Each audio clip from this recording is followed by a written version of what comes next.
Iyo ang Panginoon, at sumaiyo rin. ang pagpapahayag ng mabuting balita ng Panginoon ayon kay San Lucas. Papuri sa iyo, Panginoon. Taon-taon tuwing pista ng Pasko, ang mga magulang ni Jesus ay pumupunta sa Jerusalem. At nang 12 taon na siya, pumaroon sila gaya ng dati nilang ginagawa. Pagkatapos ng pista, sila'y umuwi na at nagpaiwan sa Jesus sa Jerusalem. Ngunit hindi ito napansin ng kanyang mga magulang. Sa pag-aakala ng isa na si Jesus ay kasama ng isa, nagpatuloy sila sa maghapong paglalakbay. Nang malaman nilang hindi siya kasama, siya'y hinanap nila sa kanilang mga kamag-anak at kakilala. Hindi nila siya matagpuan kaya tumalak sila sa Jerusalem upang doon ay hanapin. At nang ikatlong araw, natagpuan nila si Jesus sa loob ng templo't nakaupo kasama ng mga guro. Nakikinig siya sa kanilang mga tanong at ang lahat ng nakarinig sa kanya ay namamangha sa kanyang katalinuhan. Nagtaka rin ang kanyang mga magulang nang siya'y makita at sinabi sa kanyang ina, "Anak, bakit naman ganyan ang ginawa mo sa amin? Balisang-balisa kami ng iyong ama sa paghahanap sa iyo." Sumagot siya, "Bakit po ninyo ko hinahanap? Hindi ba niyo alam na ako'y dapat na nasa bahay ng aking ama?" Ngunit hindi maunawaan ang pananalitang ito, kaya't umuwi kasama nila sa Nazaret at naging isang masunuring anak. Ang lahat ng bagay na ito'y ingingatan ng kanyang ina sa kanyang puso. Patuloy na lumaki si Jesus, umunlad sa kanyang karunungan, at lalong kiniligdan ng Diyos at ng mga tao. Ang mabuting balita ng Panginoon. Pinupuri ka namin, Panginoong Hesukristo. Sa pagdiriwang ng kapistahan ng banal na mag-anak na napapaloob sa Kapaskuhan, isang katotohanan ang nais ituro ng simbahan na ang anak ng Diyos ay nagkatawang tao sa loob ng isang pamilya. At waring ang unang puntong nais bigyang pansin sa atin ay ang pagpapahalaga ng Diyos sa pamilya. At sa ngayon po, sa panahon ngayon, alam natin napakaraming wasak na pamilya. Sabi nga po ng ilang komentarista, what will destroy the world is not a third world war, but destroy every family, and the world will follow through. At mukhang ang demonyo ay nagtatagumpay dahil napakaraming mga pamilyang wasak at sira. At kapag ang bawat pamilya'y sira at wasak, ang lipunan at pamayanan ay susunod na ring mawasak at masira. Kaya angkop at narapat lang nating bigyang pansin ang kahalagahan ng pamilya bilang landas ng kabanalan, bilang landas ng kabutihan. 3 punto po ang nais kong iwanan batay sa mga pagbasa. Una, ang bawat pamilya ay may pinagmulan. We have our own story to share and to tell. And that is not far different from the life of Mary, Joseph, and Jesus. May kwento sila't istorya. At ayon sa kwento ng Ebanghelyo, sila'y laging pumupunta sa Jerusalem bilang tanda ng pagdiriwang ng kapistahan. Isang magandang pamamaraan para ipamulat sa kanilang anak na bagamat ang anak ng Diyos ay nasa piling nila, walang iba kundi si Jesus. Sila'y masunurin pa rin batay sa kautusan. That this ritual of coming to Jerusalem are so much precious in the eyes of Jesus, and that becomes a ritual of their family, encountering God in Jerusalem, where in fact, Joseph and Mary could be proud and declared we do not need to go anymore because the Son of God is already with us. But no, just like a pious Jew together with Jesus, they were able to make stories out of their journey towards Jerusalem, teaching their children through rituals and allowing those rituals to be precious in the heart of each and every one. Mga kapatid, tayo rin po'y may mga pinag-ugatang mga pamilya at may mga pinagmulan. Ang bawat pamilya'y may mga ritual na iniwan sa ating kwento't storya. Sana ito po'y pagyamanin natin pahalagahan.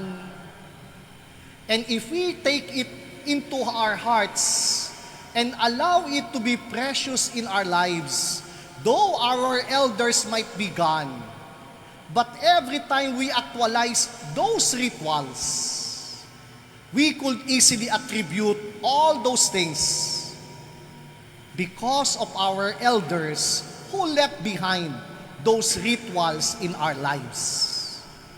O bahagi po niyan ay ang pagsisimba.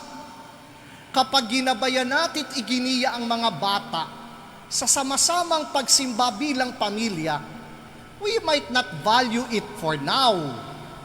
But when elders are gone, and we keep on doing and finding the value of it, we will be grateful and thankful for them for allowing us to be closer to God, and we attribute it to our parents, which might be at the start, we have a great objection about this activity. And yet, sa pangungulit ng ating mga magulang at paulit-ulit na pagsakatuparan nito, naging bahagi na ng ating buhay ang pagkilala sa Diyos, pagpapasalamat sa Diyos at sama-samang pagtitipon bilang iisang pamilya ng Diyos. Pangalawa, ang bawat pamilya naman po ay walang laging formula.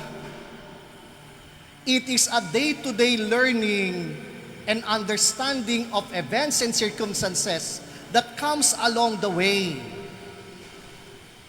Kaya ho napakahalaga that as a family, we continue to learn from each other. Because as we grow developmentally as a human person, every need of members of the family are also changing from one developmental stage to another. Maging si Maria at Jose, nang nagpaiwan si Jesus sa Jerusalem, anong sabi ni Jesus sa kanila? Bakit niyo ako hinahanap? Hindi niyo ba alam na dapat ako'y nasa bahay ng aking ama? Jesus is introducing to Mary and Joseph the mission that God has entrusted to him. And maybe for Joseph and Mary, they do not understand it well. But it never blocked their way to keep it and allow it to take root into their consciousness. Kaya sila'y naghahanap at patuloy na nagtumutuklas ano ang kahulugan ng lahat ng ito. Bilang pamilya, we keep on learning on one another so that we will grow with each other. And it will happen if we create an atmosphere wherein dialogue, conversation, sharing stories, and experiences might be realized in our own midst. Kaya napakahalaga po yung tinatawag na family. It happens in a meal. Na kapag tayo nagsasalo-salo, hari nawa, all of us are able to say our stories, willing to listen on one another, and at the same time, hoping to understand the condition, the situation, and the developmental stage of one another. At kumisan sa henerasyong ito ang mahirap na bahagi. Nobody wanted to listen to one another. Everyone are busy on each other. Oh, like this person, kailangan ng atensyon. Kailangan pakinggan. Pero may iba siyang pangangailangan. Ang kailangan niya'y kalaro. Pwede ako'y nagsesermon. Hindi ko na pwedeng laruin. Pero yun po, in every developmental stage, there is a need. And let us identify the need of one another. If I have an elder with me, they keep on telling stories. At paulit-ulit na lang. O, ayan, pinagsawaan ako. Ayaw na makinig sa akin. So, ibig sabihin po, kapag maedad ho ang aking kasama, kailangan may makikinig ng kwento at storya. At kapag walang makikinig, that is the lowest and the saddest part of the life of a human person.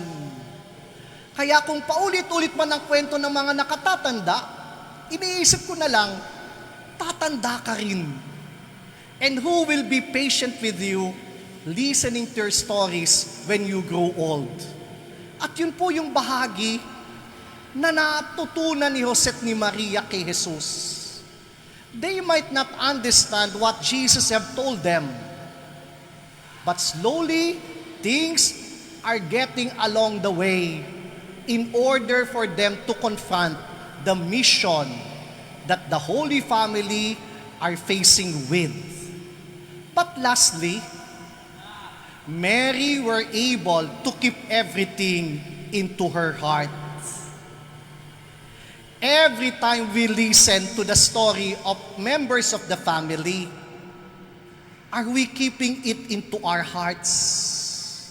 Or are we keep on broadcasting it through social media and any platform on this generation? Mahalaga pong may mga bagay na hindi natin ibino-broadcast sa pangkalahatan. Ngayon lang ho, ipinasabi kung pipicturan kung ano ang pagkain, pipicturan kung nasaan. Kaya doon, mababaw. Wala na kasing ibinabaot itinatanim sa kalooban. Nais ang lahat ipahayag sa pangkalahatan. Mary kept everything into her heart. That's why all those stories speaks a lot about her life. Hindi niya ipinahayag sa pangkalahatan. May mga kwento siyang dinamnam sa kanyang kalooban. At yung mga kwentong yaon, tumimo sa kanyang katauhan at higit na nagbigay ng patunguhan at direksyon at maging ang misyon na sa kanya'y nakaatas at nakalaan.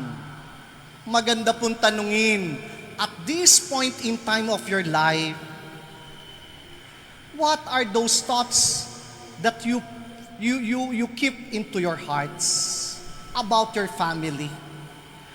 Ito ba'y mga hinagpis, hinanakit, galit at sama ng loob? Then, it is not worthwhile to keep after all. Mary kept all the stories about Jesus into her heart. And he shunned away all those things that she does not understand, but allowed the story of Jesus to shape and form her very own life. Kaya magandang tingnan, ano ang ating itinatanim sa ating puso at kalooban. Sana po ito'y mga kwento ng ating pagsusumikap bilang pamilya, ng ating pagmamalasakitan, ng ating pagpapatawaran, ng ating pag-uunawaan at pag-aagapayan. If those stories we keep into our hearts, that's the story of Jesus that will make us grow to be a better Christian and to be a better person and a member of the family of Christ. Kaya po sa pagdiriwang natin ng banal na mag-anak, ipagdasal natin ang ating kanya-kanyang pamilya and keep into our hearts all those stories that is worthwhile to live with. Secondly, we need to continue to learn. Learning has no end. Even though we are already on age, there are a lot of things to learn to our young people. Nung ako po'y nasa seminaryo and journeying with the seminarians, listening to their stories, listening to their struggles, and even their failures, I learned a lot from them. They become my signpost of how to live a priestly life. Kaya kahit mga bata, maraming itinuturo sa atin. Ang mahalaga lang, bukas ba ang ating kamalayan at mababa ba ang ating loob para sa mga kwento't storya nila? Kapulutan natin ito ng diksyon, kapulutan natin ito ng aral. At panghuli, ano ang ating itinatanim sa ating puso at kalooban? Sapagkat para kay Maria, iningatan niya ang lahat ng ito tungkol kay Jesus sa kanyang puso. Kaya hindi nakapagtataka, hinubog siya't pinanday ng mga kwento ni Jesus upang sa gayon higit na maging kalugod-lugod sa Diyos. Tayo rin, ano ang iniingatan natin sa ating mga puso? Sana po ito'y kwento't storya ng katuruan at mabuting balita ni Jesus, sapagkat sa pamagitan nito, higit ang ating pamilya ay mapapabanal at higit tayong magiging daluyan ng pagpapala sa bawat kasapi ng ating pamilya at maging sa pamilya ng Diyos. Let us continue to pray for our respective families so that in one way or another, goodness and holiness might flourish in our family. Upo tayo sumandali para sa pagbabalita at mga paanyaya. Sa darating pong Martes, New Year's Eve, ang ating misa ay 7 ng gabi at 9 ng gabi. The following day, Wednesday, New Year's Day, ang ating pong misa ay sa ganap na 7 at kalahati, 9 ng umaga, 4 at kalahati ng hapon at 6 ng gabi. So ito po'y kapistahan ni Maria bilang ina ng Diyos. So hindi lang ho ito basta bagong taon. Ito po'y dakilang pista ng mahal na ina. Kaya inaanyayahan tayong makibahagi at makiugnay sa pagdiriwang ng banal na misa. Pangalawa po, bukas po sa ganap na 6 na gabing misa, pagkatapos nito ay gagawin natin ang raffle ng ating Happy Birthday Jesus Fundraising Drive. So kung kayo po'y nakabili na ng ticket, salamat. Kung baka may mga pwede pa tayong pagbigay sa pagdudugtong nito ng baldosa para higit nating makita ang kagandahan ng ating simbahan using baldosa kung anong ginamit pong materialis natin sa gitna ng ating ating bahay dalanginan. So kapiraso na lang po before New Year, tapos na rin po ang bahaging ito ng Poong Nazareno para sa paghahanda naman sa kanyang kapistahan on January 9. Ganon din po, pagkatapos ng sahig, syempre titingala tayo, kaya ho itong dome naman ang ating paglalaanan ng pansin. So may disenyo na po at igagawa ng 3D presentation ng architect kung ano ang magaganap sa bahaging ito ng ating simbahan.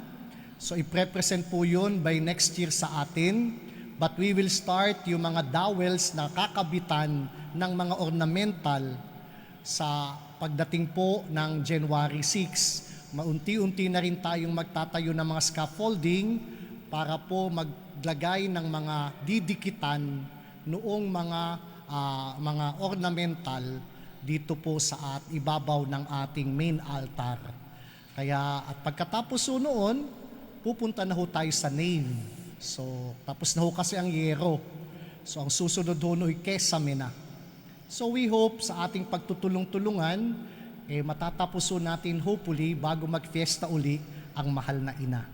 So nakaka-excite din naman, bagamat kailangang magtrabaho at kailangang tutukan ang mga pagawain, but at least nakikita ho natin yung bunga ng ating pagtutulong-tulungan at pagbabahaginan. In that end, maraming salamat po. And lastly, as a takeaway from the reading, since we are remembering the Holy Family, it's good for us to recall, ano ba ang dapat kong ipagpasalamat sa pamilyang ating kinabibilangan? Our family might be imperfect, and yet can we see the grace of God in the midst of imperfection of our families? Sana po, yun ang ating itinatanim sa ating puso. Hindi perpekto ang ating mga pamilya. Pero nakikita ba natin ang galamay ng Diyos? Kumikilos at namamagitan sa gitna ng hindi ganap at mabuti nating pamilya. At yun po ang mahalaga, to embrace the imperfection of our own families and thank to God for making us member of our respective families. Secondly, continue to learn lessons among each other. Sa bawat yugto ng ating pagiging tao, may mga leksyon tayong natututunan sa isa't isa. And it will only happen if we are able to communicate it, make dialogue, sharing stories to one another. Kaya huwag kayong magsasamang magkwento. Kahit tahimik yung ating mga apo't mga anak, continue sharing. Continue create an atmosphere of dialogue. Continue to listen to their stories. Sapagkat sa ganun po, we are connecting the past to their present so that there will be a better future coming from the past experiences of their respective families. Kaya po sana, huwag manghinawang magkwento at huwag ding manghinawang makinig sa kwento nila kahit paulit-ulit. There is always something new if only we open our hearts and see the hands of God at work in the story of each and every one of us. Tumayo po tayong lahat. Sumainyo ang Panginoon At sumaiyo at rin. pagpalain kayo ng makapangyarihang Diyos Ama, Anak at Espiritu Santo. Amen. Naihandog na natin ang hapag ng Eucharistia, humayo tayo't sundan ang banal na mag-anak. Salamat sa Diyos.